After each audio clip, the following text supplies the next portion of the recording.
Good evening, everyone, and thank you for joining us tonight.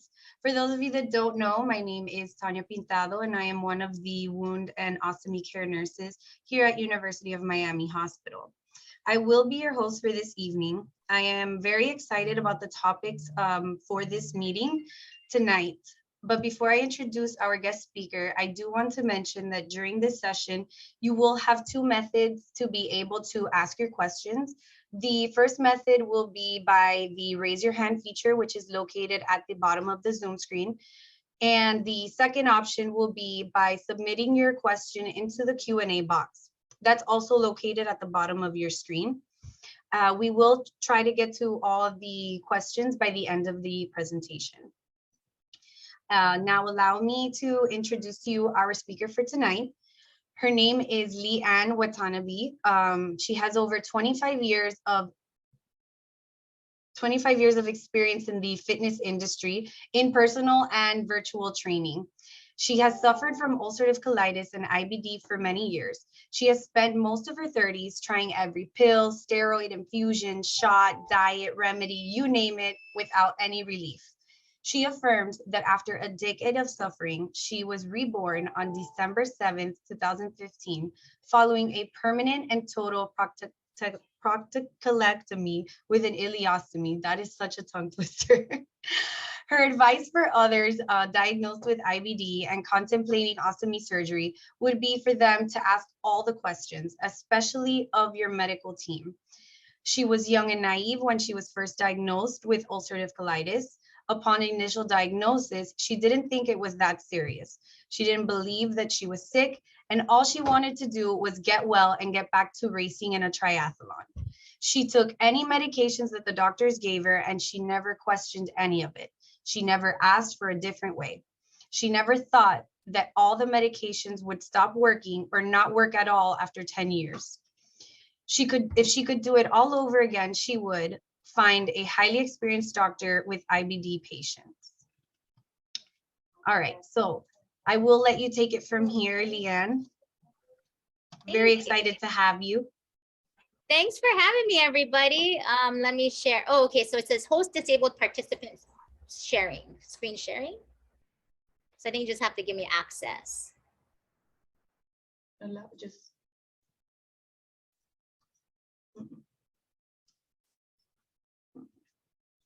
all right, give me one moment. Okay. Technical difficulties. Yeah, no problem.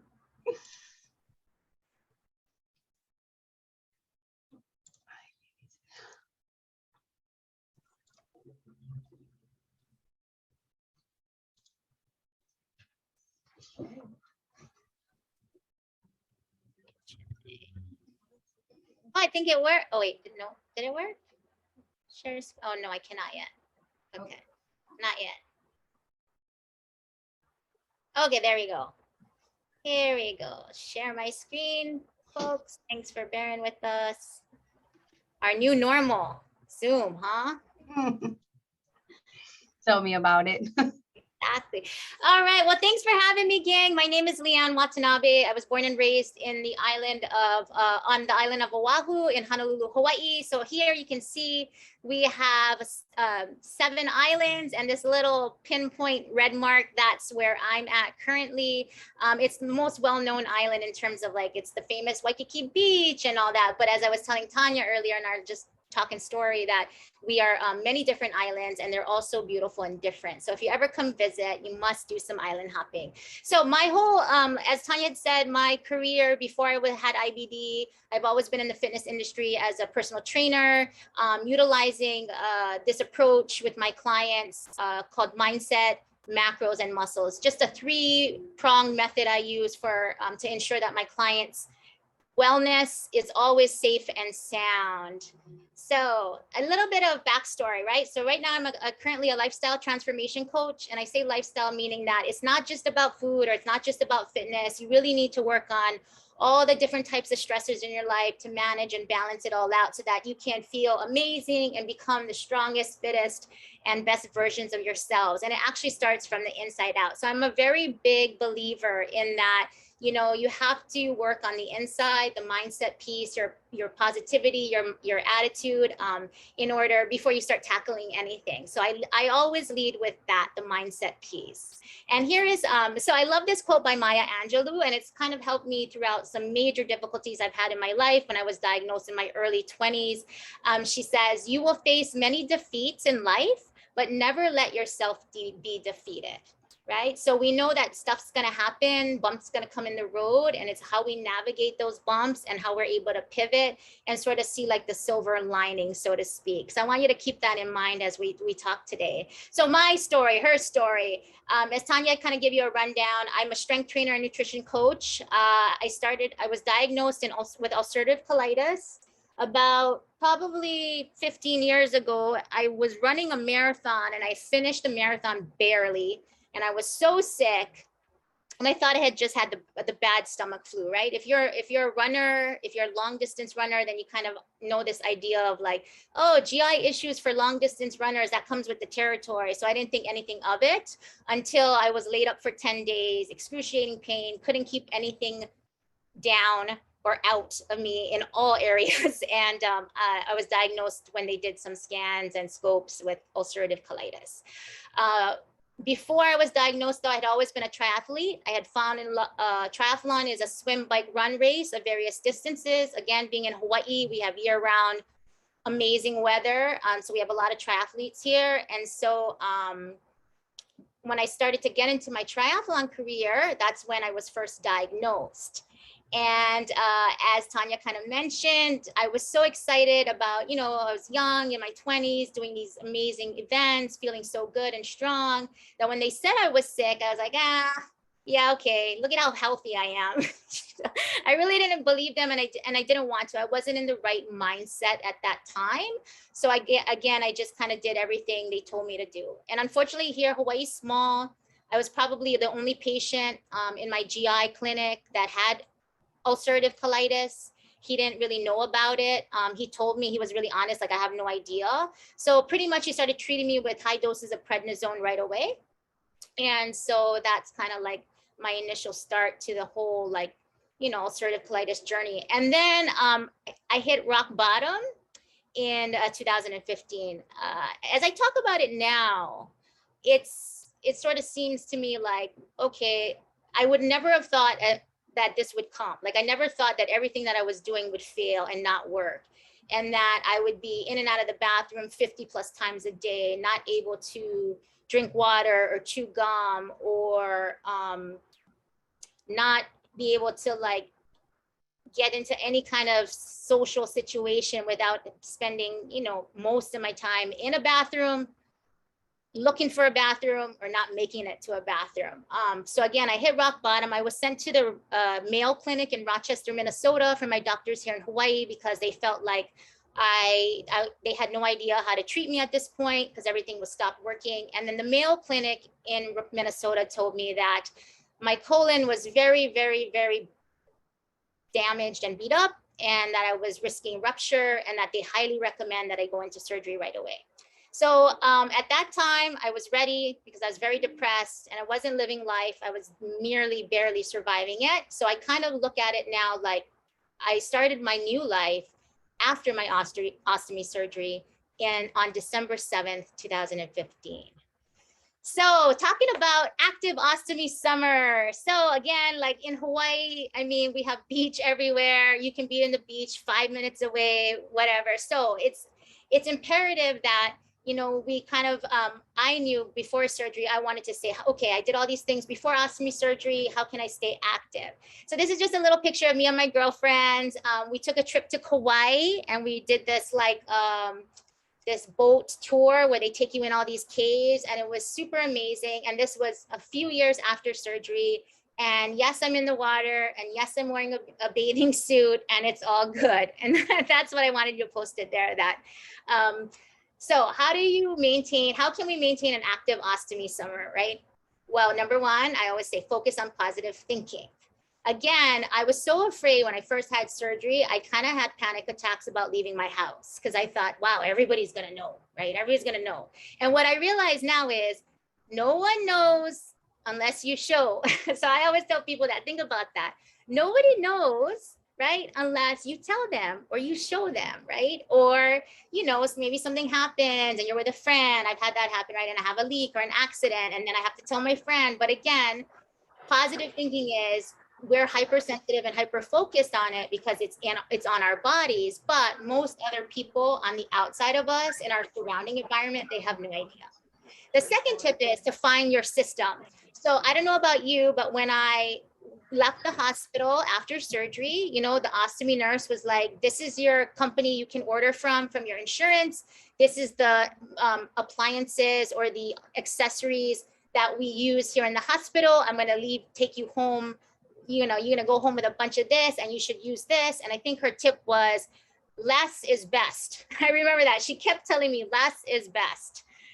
In terms of not piling on a whole lot of stuff and all this stuff. So I was so new. I was like, I thought that was it. This is as good as it gets, right? Like, okay, this I need to use this Hollister pouch with this Hollister flange. And only in that first year of post-surgery did I realize, wow, there's so many different accessories out there. Now, granted, I'm very fortunate. I don't have any kind of sensitive skin issues. Breaking out in rashes. I know I'm very lucky with that because I talk with a lot of different people who have different skin issues. But what I realized is that there's so many different products out there and systems that you need to just trial and error and go through that process to figure out what is your system.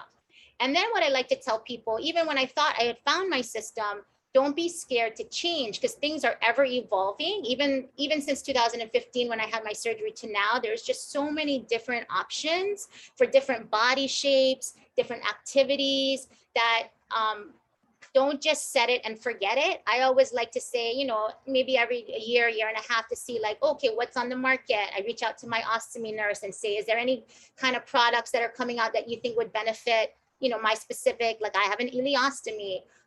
Also, I think here in Hawaii, which is different, the weather, it's so hot and humid all the time that I think when I met with a lot of people, I think the average they told me was, you know, 5 to 7 days, they wouldn't be able to, they would change their pouch out. And to be honest, here in Hawaii, and because I'm so active and I sweat heavily and it's so humid, that I really have to change my appliance every 3 days. And so that's kind of like my comfort level in terms of, you know, what works with my insurance and what works for my body and what works with my weather. So don't be set onto that. You know, they tell you one blueprint and one map, but you got to sort of like be your own advocate and kind of figure out, okay, what is the system that works best for me based upon my body shape and what I want to do. My next tip is trust the process to progress, right? So trust the process to progress. You know your body best, right? So you know what kind of shape you were in pre-surgery, and then you know your body post-surgery. There is a curve. And I know as a patient myself, they give us a lot of rules, right? That I know what my nurse told me, like, don't lift more than 10 pounds. You shouldn't do like bodybuilding training. I think my doctor even was like, you know, you don't have to necessarily swim anymore. And I just thought that was so ignorant. You know what I mean? Because you have to just trust that even though we went through this thing and we had this major surgery, that your body will know what it needs to do to heal as long as you're smart about the process.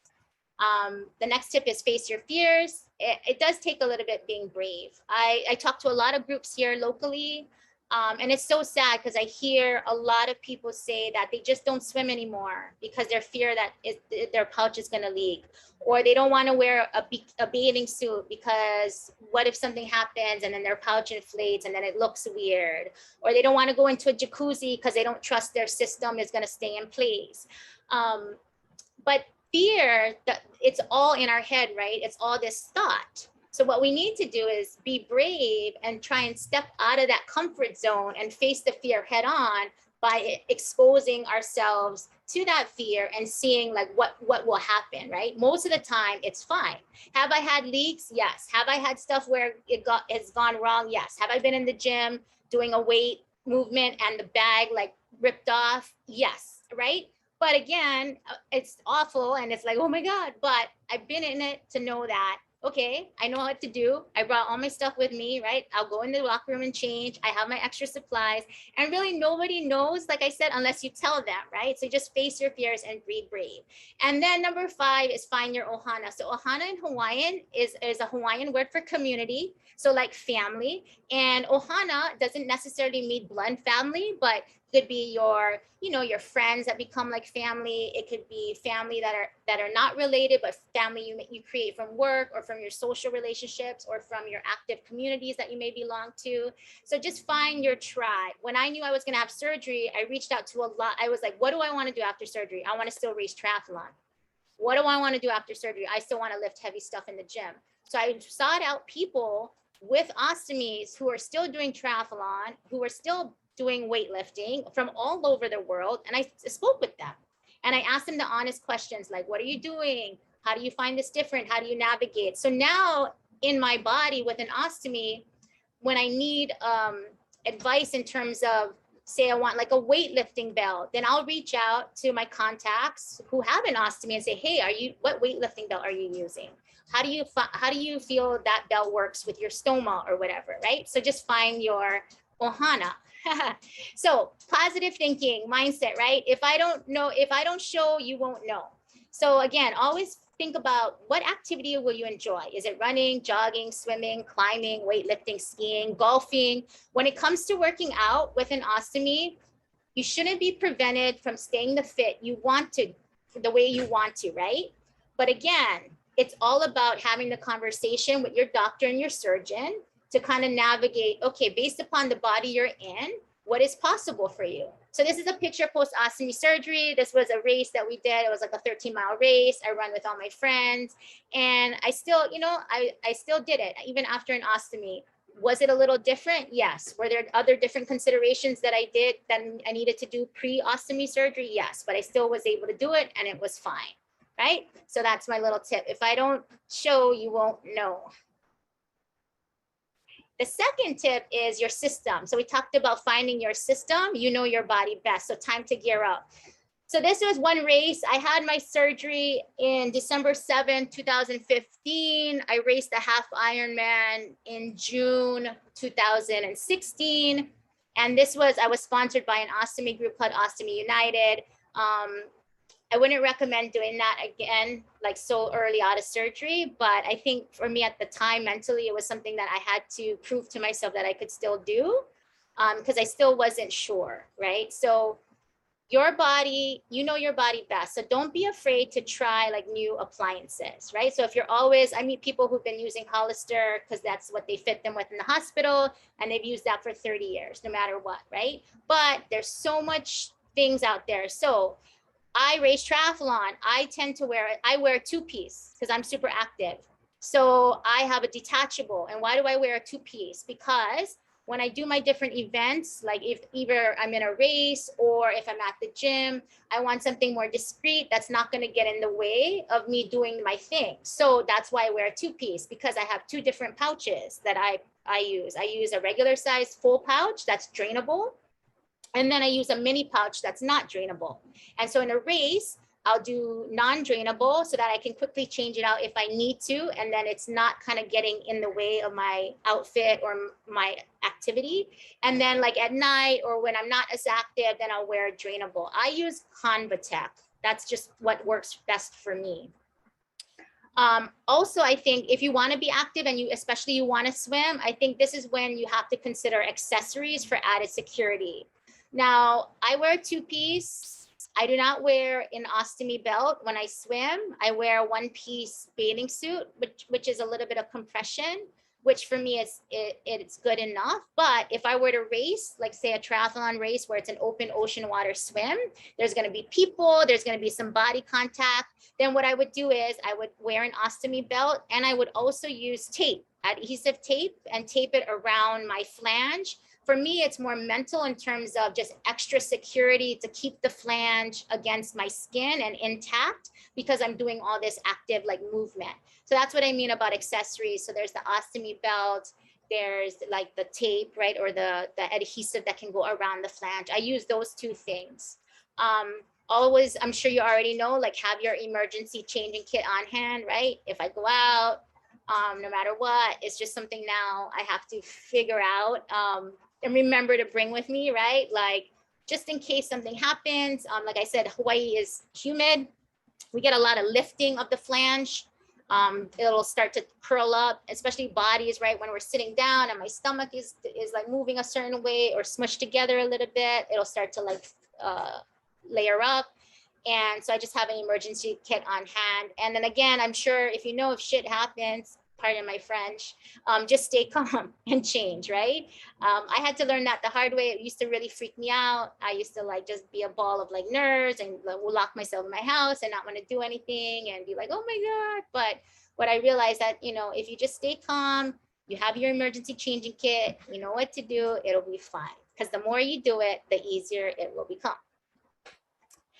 Then I'm going on my next tip, trust the process to progress. So movement. So I know there's a lot of questions about that, right? I love this this Wayne Gretzky quote, you miss 100% of the shots you don't take.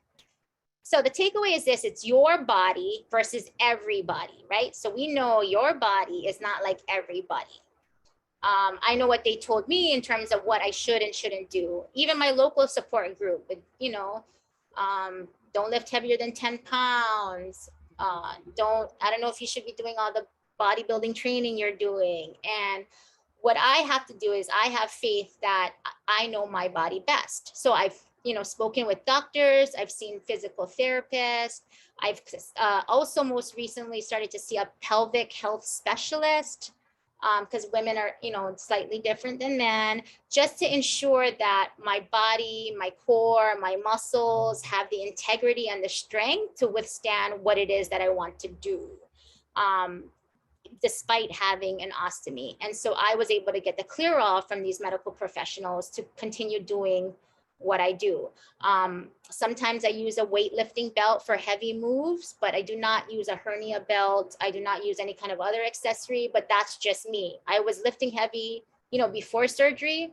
And so I continue to lift heavy after surgery, but it required a lot of patience, right? Even though I was so, you know, ecstatic to get back to my normal after surgery, I also knew the fitness expert side of it, and that I needed to sort of start from the ground up and slowly rebuild my strength and slowly ease back into my routine so that I could, you know, basically retrain my body, including like my core muscles, your low back, your hip flexors, your spine, your ab muscles, right? So that it could start to, you know, just rebuild its strength that I had before surgery.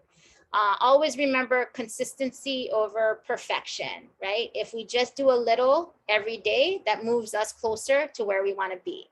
So some of us sometimes get caught up in like, I'm going to do it 100% right, or I'm not going to do it all. And that's a mindset we want to avoid, because really it's not about perfection at all. It's just about doing the thing a little bit every day. So what is, I always tell people, ask yourself, like, what is it, what little thing that you can do today that will sort of inch you closer to where you want to be? And don't be afraid to at least try. So face your fears, be brave. I think the first couple of years I was really I didn't really tell people I had an ostomy. They knew I was sick. The people that needed to know knew. I would have people reach out to, you know, they have this ostomy day and they have colitis day and all this stuff. And they would ask to like, show your pouch. And I was very like not there mentally yet early on. Because I just didn't want to have the conversation, I think. But over the years, what I realized that, you know, everything happens for a reason, and that I should use my platform to be an example that being brave isn't about the absence of fear. It's about having that fear, but finding a way through it. So that kind of was a shift for me 2 years that happened early on. And again, that shift didn't happen just out of the blue. I think you know, to be brutally honest, in 2018, I was pregnant with twins, identical twin boys. It was my first pregnancy and I was like super stoked, and I was fit and I had an ostomy and I was like, yeah, this is great. I'm going to have boys, and I was so excited. And then unfortunately at 5 months pregnant, I had an early like preterm labor. And so I lost my boys. And I think that was the changing point for me in 2018 to say like, look, I need to face my fears. This is a part of me, this having an ostomy, now having suffered a loss. And so I'm going to start talking about it with people to normalize the conversation. So I want you to remember that you can do all the things now that you did before, although it might just look a little different, right? So can I swim with an ostomy? Yes. You can go in a jacuzzi, you can go in a hot tub, you can swim in open ocean, you can swim in a pool, you can wear two-piece if you want. Can I lift weights with an ostomy? Yes, right? Again, talk with your doctor, talk with your surgeon, reach out to experts. It's such a great day and age we live in now, right? Virtual, Zoom, experts everywhere around the world.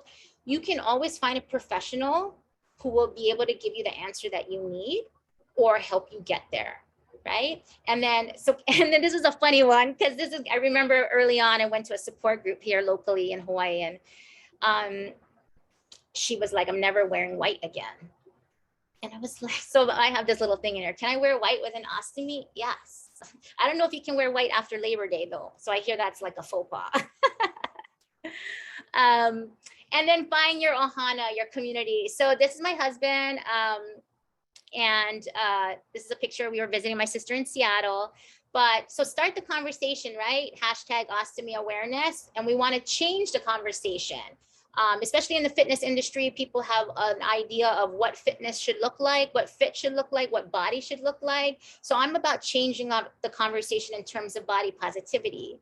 I want to leave you with this, is just appreciating the unique aspects of your body, right? Gratitude for the functions that your body can perform now, and admiration for the parts or the features of your body, even if they differ from what society tells us it should look like. So it's ultimately about finding the comfort and confidence within your body and focusing on your positives rather than the perceived imperfections or flaws. So we want to reject negative images or information about your body. And that's why I always say, like, for me, I can truly say when I had surgery, it was like a new life for me. And when I emerged sort of like in a body that was no longer sick, I had realized that I didn't really feel what healthy, I forgot what healthy felt like. Like I was so ingrained, like unfunctioning at this sort of sick level that I really thought I was faking it till I made it. And I really realized now I was just surviving, right? And you think like you're putting up a good job on putting on this good front. But after surgery, a lot of my close family and friends, they're like, oh my God, Leanne, it's like night and day, right? You're like, you're glowing, you're so much happier, you're less stressed. And I thought I was doing a good job at like, you know, putting on a good face. Like, I'm not sick, right? I'm fine. But people pick up on that energy, right? So with that being said, oh, sorry.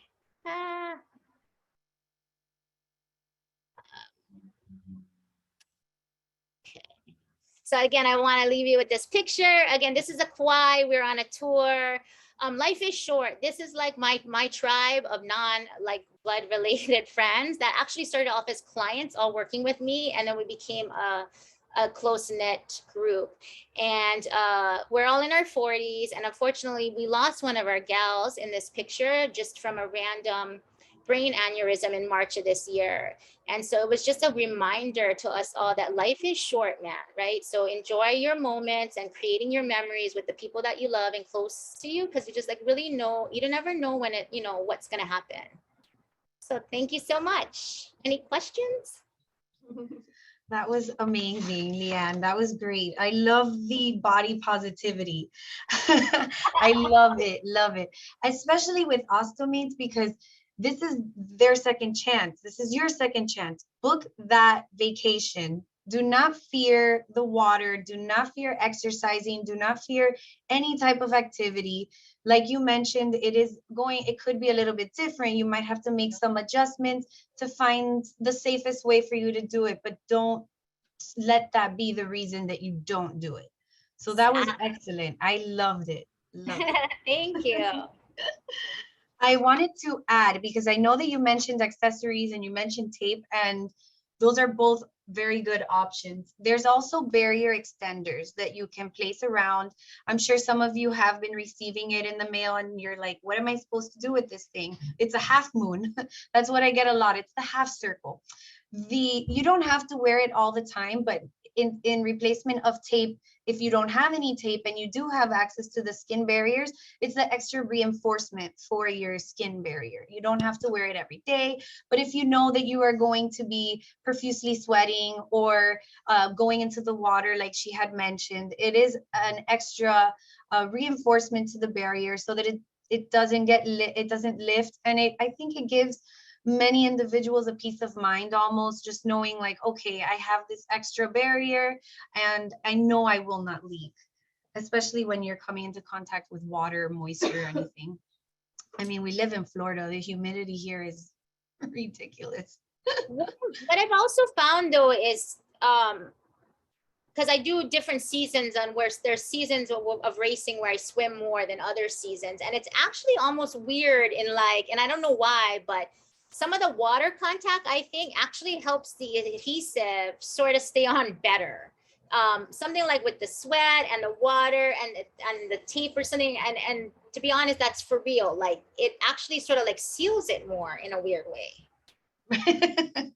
Yes, so I know that some individuals also, they like to change their pouching systems maybe the day before. So if they know they're, for example, in your case, that you're going to run a triathlon or that you know you're going to do some type of strenuous activity, changing the appliance the day before just to make sure that everything is sealed, dry, and glued into place almost is a good thing to keep in mind. You know, not saying that if you change it the same day that you won't, you know, that you'll leak. That's not what I'm saying, but it allows the appliance to kind of dry into all the grooves and allows it to settle a little bit better also.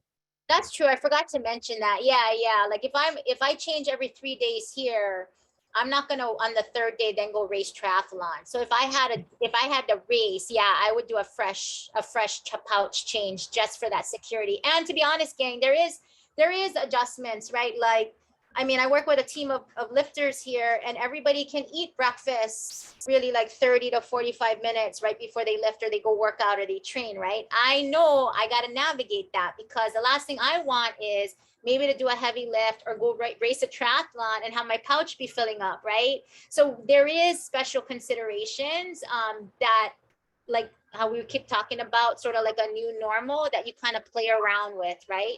Whether it's, okay, do you have to wake up earlier to eat then? Or are you not going to eat as much and then fuel right after? Or are you going to fuel on the go? I found in triathlon, fueling on the go was better for me because your body sort of is busy pumping blood and sending energy to the working muscles versus to food digestion. So you sort of stop that a little bit. So for what worked for me is I would fuel a little bit before the race and then fuel along the race, liquid fuel in terms of mixing stuff, either, you know, a fruit gel thing or, so that's just, yeah, it's something I forgot about that.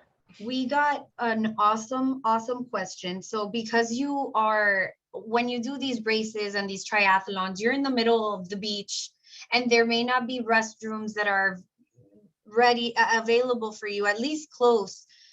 So can you tell us, when you have a system failure, what do you do? And how do you do it without a bathroom or a facility nearby? This was an awesome question. That is I awesome have question. to That's say. an awesome story. Excellent.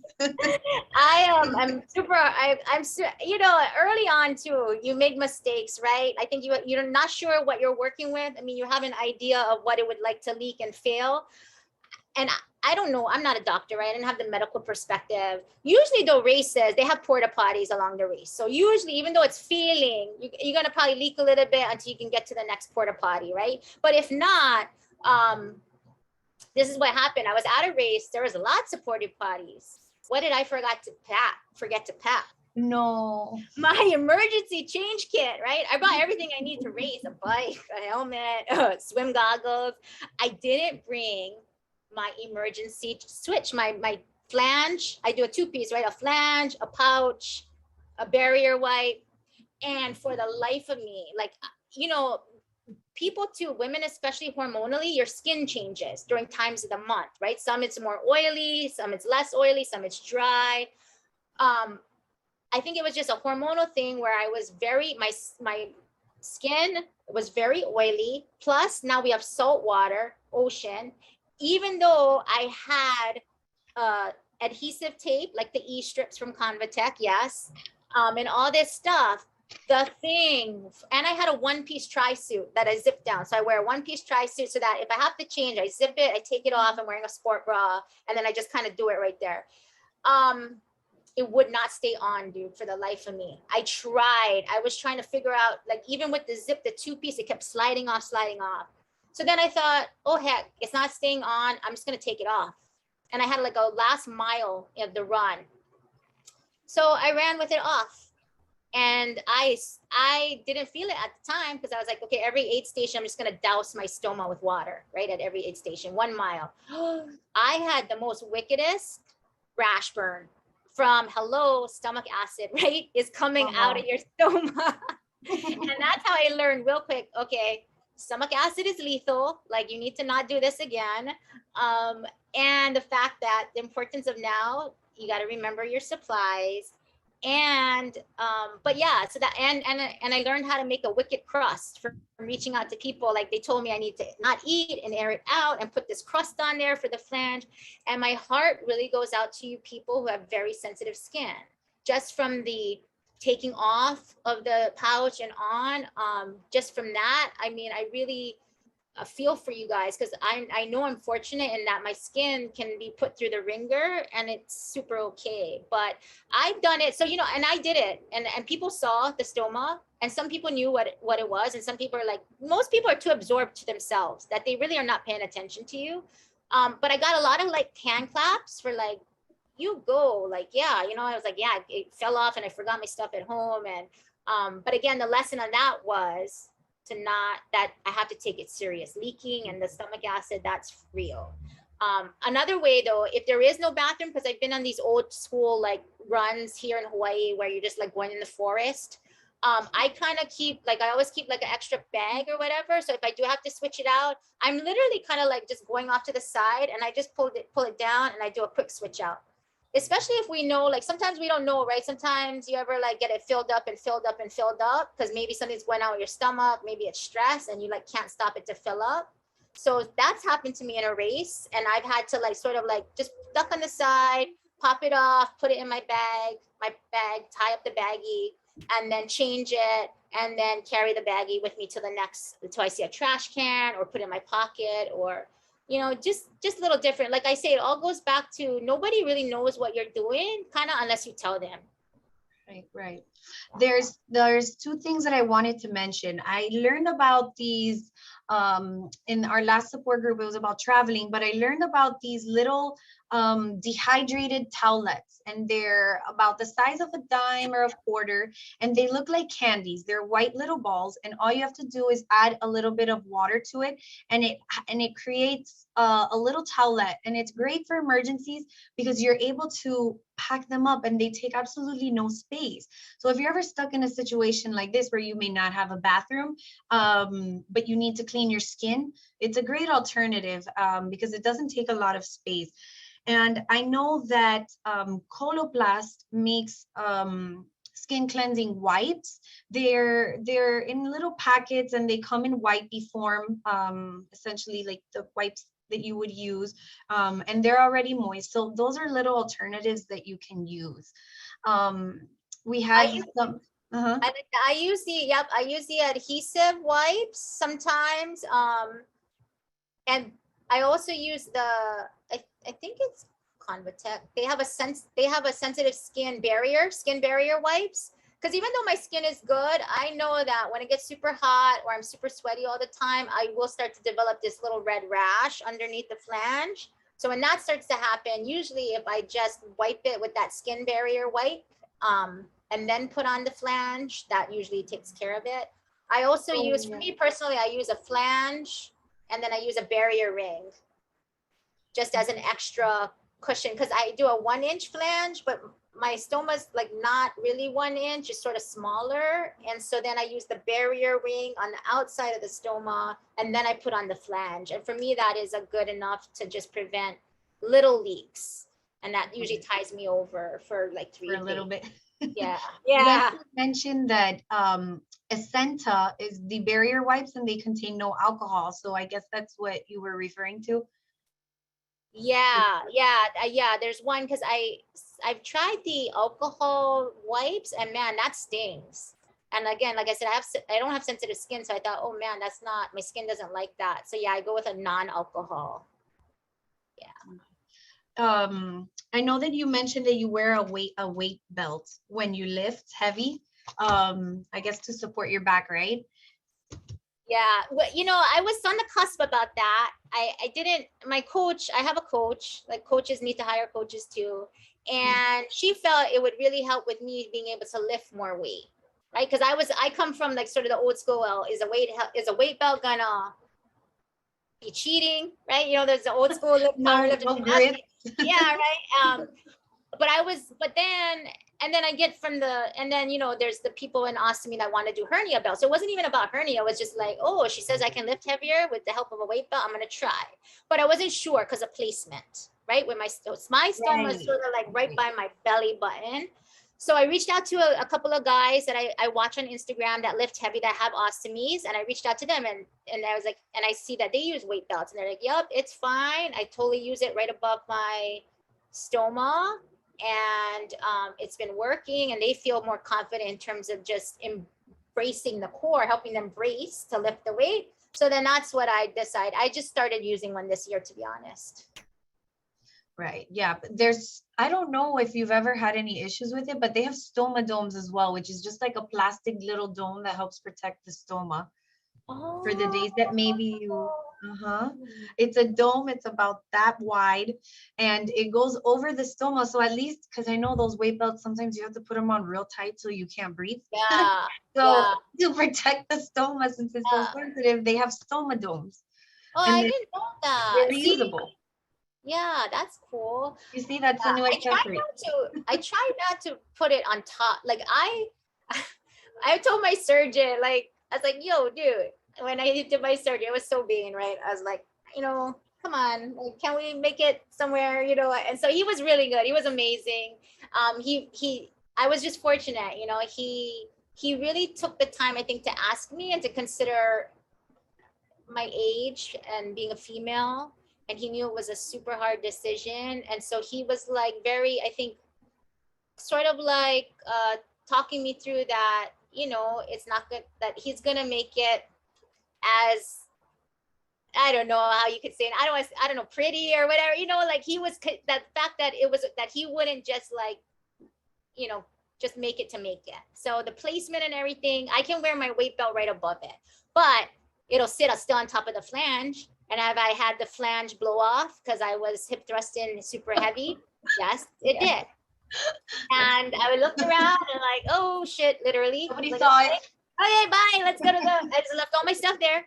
And I was like, put it right back on. I was like, where are you going? I'm like, I have to go to the bathroom. Bye. And I had my stuff, I felt like when I forgot my supplies, which I never thought would happen, that's like a new fun problem to have, because that means that you kind of forget about it. I think I was so in the beginning, like, oh my God, this is like a Siamese twin on me. I have to always think about it. I have to take care about it multiple times a day. I have to worry about it. How am I sitting? Where's the button on my clothes? If I'm gonna pull something, if I'm sleeping and the cover's attached to the flange. And then I was like, over time, right? Exposure therapy, living in your body, doing the things. Now I find times where I forget. And it's so funny that I think one time I was going to the chiropractor, and it was a fresh change day, because I'm going to the chiropractor. So he's going to do body work. So I'm going to change my pouch. And I get there and I realized I forgot to put the pouch on. Like, I put on the flash. One of the more important things, I would say, is the bag. And instead of getting mad, I just kind of laugh and like, oh, I had a little blood draining moment. And I called him. I'm like, oh, sorry, doc. He knew. So I was like, I just said I had a leak. I couldn't believe I did that, but I was like, wow, Leanne, that means like it's not always top of mind. It's not always in the back of like worry. That I've settled into this normal where, oh shit, sometimes I forget it's there. You know? All right, so we have a good question. We have somebody here that likes to go on hikes, and they say that when they go on their 3-hour long hike, they notice that their stoma changes in size. It looks larger for a few days, and then slowly it returns back to normal. Does this happen to others when doing strenuous exercises that engages the abdominal muscles? Shoot, I've never, that's a good question because I don't think I've ever really, you would like you would probably see it because maybe you're changing, right? After you do the hike, you know, like or I really don't look at it that much I wear not a clear pouch. I wear a grape like colored pouch. So I know that you can flip it and see the window where it's clear and you can see the stoma. But I guess I haven't really paid attention. I would imagine if it's blood flow, I know that my stomach around the stoma will protrude when I have food, especially when I eat food that's not being broken down. Like I found out for me, like we're all different with food, right? Like I found out like oranges, mushrooms, corn are things that, man, they'll cause Right. blockages. I just can't. Insoluble fibers. Yeah. And so I find that when I eat these foods, because sometimes I like want to play, you know, risky with my life. I'm like, let's try. Well. We're gonna get some mushrooms today. And then so then no, because then sometimes my GI guy is like, are you chewing enough? And I'm like, oh my God, I'm chewing. Not. You're not coming out whole. I don't know what's going on. I noticed the area around the stoma will protrude. And I know that my ostomy nurse here said I have I forget what she calls it, but it's a little like nodule on my stoma because of where the flange sometimes hits. Granuloma. Yes, or because of my weight belt, it's causing trauma. And she'll like every, you know, maybe once a year I'll go in and she'll burn it off to make it more round. I mean, I don't see a problem, but she's just like, I think it's her, I don't know, it's this thing like with ostomy nurses, they see it and they're like, I want to get it. But she's like, is not it guilty. No, they're not. My best advice is to maybe the days that you know that you are going to go on a hike, cut the appliance slightly larger, just to prevent any of that irritation that she had mentioned, just to prevent any granulomas or even wounds to the stoma itself, maybe just avoiding that. Also, maybe considering, because I know I've gone hiking, and hiking is not a walk in the park. You're definitely going up deep steps. So there may be a lot of contracting of the abdomen and you may not even be aware of it. So just being maybe a little bit more mindful of the movements that you're doing while you are on your hike, but definitely cutting the opening slightly larger. We have another question.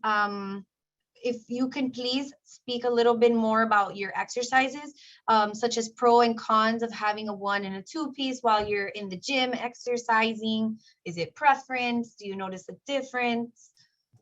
Yeah, I think it's first off, what I noticed is that I'm 5'3", and I have a long leg.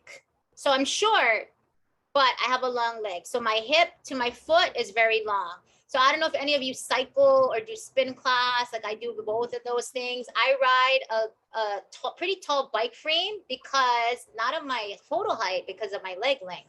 So I notice when I wear a full drainable, which I like, is because, you know, if you have an ileostomy, I'm not sure how the others operate, but I mean, I'm draining that 10 times a day minimum, you know, so that, especially overnight, like, so I like it in terms of just function and not having to switch it out all the time. And that when I am in a high output day or time, like overnight, it's not something I have to keep on dealing with, right? But at the gym, where that long pouch, the drainable pouch sits on me, it's like past, like right to the top of my inner thigh, like my groin area, because I'm it's weird. Like my torso is short, so the thing is really long on me, and that's what bugs me about lifting. Like I always feel it rubbing against my leg, or if I tie it up half, then it gets super bulky. So I like when I lift to be more discreet in terms of, and then that's when I do a mini pouch, a non-drainable.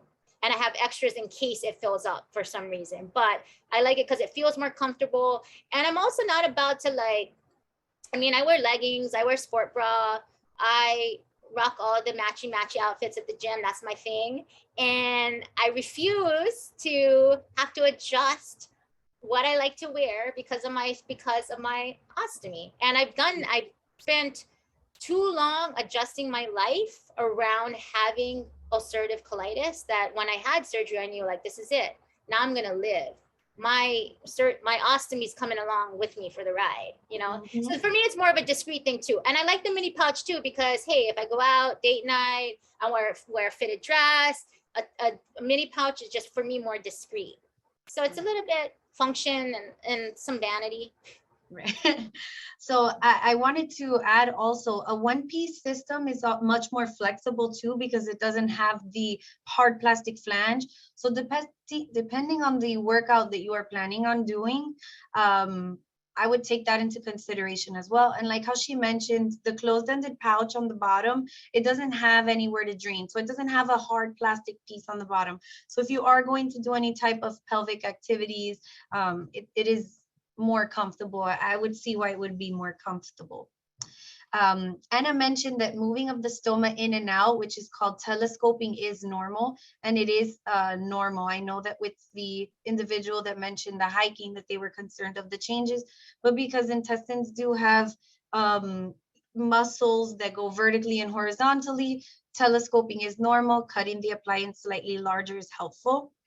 Another individual mentioned that they like to wear the stealth belt when they go heavy, and I'm happy that somebody mentioned the stealth belt because stealth belt, it is a great option. It is many people use it to conceal, many people use it to support, but stealth belt has a lot of different materials as well. And one of them happens to be a neoprene type of material, which is great for swimming. So if you are somebody that was looking for just extra support as well, the stealth belt with made out of neoprene is a good option too, because it's like a wetsuit kind of material. So if that was something that anyone was interested in, it is a good option. I'm happy somebody mentioned that. Awesome. So I was wondering if anybody else had any other questions. No. I wanted to also mention when it comes down to bathing suits, just like how you had said that you do wear bathing suits, you do not let that stop you. Some people are wondering how they can conceal the pouch with a bathing suit. Like, do you have any tips? Do you wear a high-waisted two-piece bathing suit bottom, or do you wear a one-piece? Yeah, so I have like a high-waisted bottom that I wear. But I do wear a lot of two pieces. I mean, a lot of one pieces now. Just cause, yeah, I don't, I'm not there fully yet in terms of like, oh, okay, just be out there. And plus, when I'm usually in the water, I'm usually swimming. But there's so many cute like suits that they make nowadays. Like this is what I feel we need, right? So if you look at the ostomy garment stuff, okay, yeah, that's fine, right? But we really need to like update the fashion on the ostomy garment stuff because there's really cute bathing suits that now, like if you looked at mine in my presentation, it's like a cutout, right? And it actually just shows a little bit of the side, but the pouch, all I do is that's where I wear the closed mini pouch. And usually it'll sit right inside that cutout so you can't see it. Maybe I'm folding in the end of the pouch a little bit just so that it doesn't hang out. So that's what I do.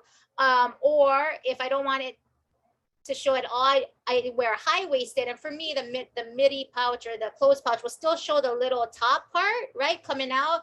But again, people don't really know or whatever. But still, right, stuff that I have to deal with if I want to go to the beach, period, right? If I eat, it will fill up and I'm going to have to deal with that, right? Sometimes if there's gas, it'll blow up. And then, okay, so I, just now that I try to go to a beach where there's a bathroom in walking distance so that I can go take care of that. There's been one time where I probably had a leak and I went to swim, and when I came out whole, the whole thing filled with water. And I was like in the water thinking it was like 12 feet to my towel, and it seemed like it was 1,200 miles. And I was like, oh my God, there's nothing I can do. I just have to walk out there, right? And then do it. And I did it, right? And again, like nobody's really paying attention. They don't really know nothing. One gal, she always tells me, well, Leanne, it just looks like you ate some food. Just looks like you have a food belly. And I'm just like, okay, perfect. But yeah, so I mean, all my suits, like I never bought like an ostomy specific suits. Express makes cute ones. I go to TJ Maxx a lot. They make cute ones. They do cheeky, high-waisted, cheeky bottoms now for women. Like if you want to tan your booty or whatever, you don't need to get like a full-waisted, full bottom coverage kind of thing. So there's so many cute, all those styles are coming back, right? Like the vintage suits that we think about. Yeah. So yeah, you just got to do it. Just go do it. Just put it on. Yeah, just put it on. I know that there is some bathing suits, whether it be one or two, that they have ruffles in the front. Some of them have ruffles that go to the back, but those ruffles do help to conceal the pouch. Yeah, the different fabric, right? Like the Right. little, what is that, rouge or whatever? Sometimes when the fabric, like, yeah, that rouge, yeah. I do like that too sometimes. And then I know that for men, swimming trunks essentially that are a little higher up, a little higher up can help conceal the pouch as well. I don't mean to put it all the way, up to your rib cage, but you can wear some trunks, some swimming trunks that go a little bit higher up on your hips to help conceal that as well. But the stealth belt too, from what I've seen other individuals use it, they'll put the stealth belt on and they'll buy it in black, for example, and then they'll put swimming trunks on top so that it kind of just looks like one long continuation, and you really wouldn't know that you have a back. Just like how you mentioned, if you don't tell anybody, nobody will know. Yeah. Nobody will know. Hawaii is big. Like all the dudes here, they wear board shorts. Like a lot of the swim attire for guys in Hawaii are like board shorts. Anyway. They wear shirts and they just tuck it in a little. No shirts, they just go shirt, but they wear pretty much on their waist, just like surf shorts or board shorts, but like it goes down to their knees. So like Hawaii is more like that style versus like smaller trunks. So yeah, so I think guys would like, just rock it without your shirt and your shorts or whatever. I agree. I totally agree. Just be mindful that if you have a transparent pouch and you are going to rock it, just like how you say, without a shirt, just let it hang out. Be mindful of the sun with your stoma. You don't want the stoma to get direct sunlight. Why? It'll get too long. Oh, I didn't. It can get very irritated. Oh, I didn't know that. Yes, it could get extremely every day. The thing is that the intestines, to be coming outside of that is artificial. So normally it is, it would be covered by all your skin and the layers of fat. So when you have it exposed to the level of the skin, constant sun exposure is not a good thing for the stoma. It's just something to keep in mind. Maybe for you it's different because you live in the water and you live running outside. Maybe for you the stoma is already adjusted. But for those that maybe do not have do not access the beach as much, be mindful of the stoma getting direct sunlight. I don't use a shower cover. I've never have. I mean, maybe I should. You know what? I know I feel fortunate though, because I know like different people have different insurance and stuff like that. Like I said, I change every 3 days. I mean, I tried to fight them on that. I was changing every day early on, but what I realized that was more of a mindset anxious thing, and it just made me feel better. But I was using it as a crutch. So when insurance was ready to kick me off, be like, look, this is way too much. Which I don't understand why. I'm like, when you give me back my colon, I'm not gonna have to do this, right? But so now I'm at 3 days. So I maybe I can get away with not using a shower cover because that's pretty frequent. Like a lot of people I talk to on the mainland, they say 5 to 7, Like it's a whole big thing. Like I'm doing my change on here. And for me, it's average is 3, but some days, you know, like I said, skin changes, hormonal changes, weather changes. Sometimes I put it on and the next day it's already leaking. And I'm like, oh, damn, Right. I gotta change it again. Right. But I never use the shower cover. I do like wipe it off after, like my pouch. Um, and sometimes if I'm gonna like change the next day, sometimes I take it off and then I just use nothing. And then, you know, I put it right back on after. So yeah, no shower cover. No. All right. As far as shower covers go, the most um easy access one that I can say would be a saran wrap, and you kind of can just wrap it around. But if you're referring to maybe going to the gym in this case, because I know that in the other comments he mentioned going to the gym and lifting weights, if the concern is how to protect it from water and humidity and sweat, you can also invest in a Sure Seal. I think I've mentioned it in past support groups as well. It's kind of like a transparent film that goes all along the skin barrier. I don't recommend it for everyday use. It would be better for activities. For example, if you know that you're going to sweat a lot, if you're going swimming and you want the extra reinforcement, but you don't want to use barrier extenders because you're not a fan, the Sure Seal rings, you can't really see it, but it's a transparent film that goes all the way past into the skin just to help make it a little bit more water resistant. As far as that goes, that is a good accessory to have, and they're actually pretty cost effective. When I notice if I get in a time frame where I have a lot of leaks or whatever, because something's going on with either my stress or my food, something that doesn't agree with me, right? Like when we get the stomach flu, right? And we have diarrhea, the pouch will just fill up, right? What I notice is I use those absorb, you drop them, they're like satchels. And I think people think they're like deodorizers, but what I find that they bulk up the output. Because really, I think when leaks happen repeatedly, it's because it's because the pouch keeps filling up and filling up. So what I've noticed is sometimes I do 2 or 3 if it's super bad, like I have the stomach flu or something, and that'll help. I use Par Absorb brand because it's just cheap, and it looks like these little crystals in a satchel, and I just throw a couple in there and it helps bulk up the output. Nice. That is a good option to have, actually. I didn't think of something like that. Awesome. There is a lot of comments of bathing suit options and people that maybe companies that sell swimming trunks like Ostomy Secrets, and the links are found in the comments. There's also an Etsy link for funky stoma bag covers. Oh yeah. Called Shit Happens. That's great. Love it. So if you guys do want to get some ideas, the links are in the comments. But before we end, does anybody have any questions for Leanne? Take advantage. Summer is here. You can always follow me on Instagram.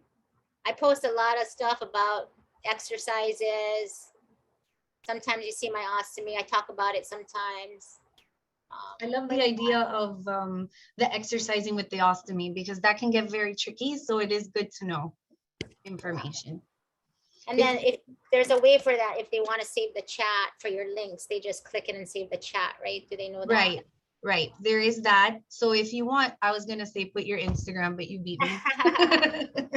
You're very fast. But again, talk to your doctor. Like I said, like I lift pretty heavy, but I've always been kind of heavy for, I hate to say it, but for a girl or whatever. So I was lifting heavy before I went into surgery. I did a lot of core work before I went into surgery.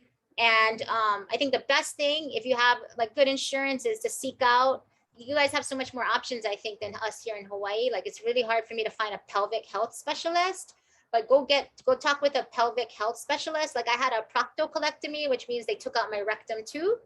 And so that's affected stuff. I wish it was something that was offered to me after I had surgery. Like I feel like we go through such major surgery, like physical therapy to me should be a no-brainer.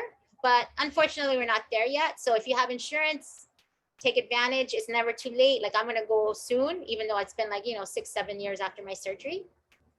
Right. Some of the physical therapists here at UM happen to be, I guess, certified in pelvic floor training. So if there's ever any questions and you are a patient of University of Miami, that is a good resource to have and to know that there is people here that do specialize in things like that. Cool. And then there is some links for exercise videos for recovery. And you also link to your Instagram. Great. Yep, it's at my name, Leanne Watanabe. Hit me up if you ever guys come out to Oahu. Sounds wonderful. Now they can all plan their vacation to Hawaii. There is no excuse. Why not? You can't retreat. Go swimming in Hawaii. That's perfect. Take me with you though. If you go, you have to take me. I'm sorry, it's in the disclosure. You didn't read it. It's there. It's there. Small, but safe. We would love to have you.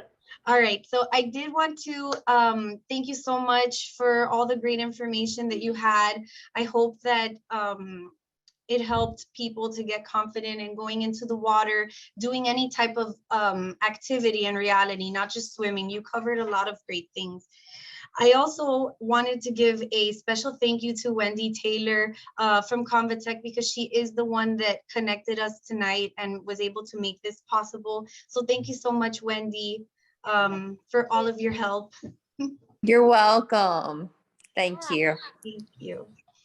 And before we end the meeting, I did want to make a couple of announcements. So on Tuesday, July 24th at 6 p.m. Eastern, we do have our Spanish ostomy support group. Jessica Moya, who is a registered dietitian, will be speaking on nutrition for patients with an ostomy. So if you or anybody you know feel as though they would benefit from this Spanish support group, please be sure to share the information. If not, email us and we will send them the link and add them to our ostomy list. On July 5th at 6 p.m. Eastern will be our another English support group. And for this one, we will have Dr. Munoz, and he will be speaking on peristoma hernias. If you would like to be reminded about the meetings, please write your email on the chat room and we will make sure to send you reminders. Or you can always check our website, umiamihealth.org, and click the Ostomy Supports tab. There you will be able to see all the upcoming meetings. And I do want to thank all of you for joining us tonight. I do want to thank Leanne, because I know that the time zones are very different. So I do want to thank you for sharing all of your information. It was excellent. My pleasure. Thanks for having me. Thanks for listening to chat. Awesome. I hope everybody has a great evening. Thank you.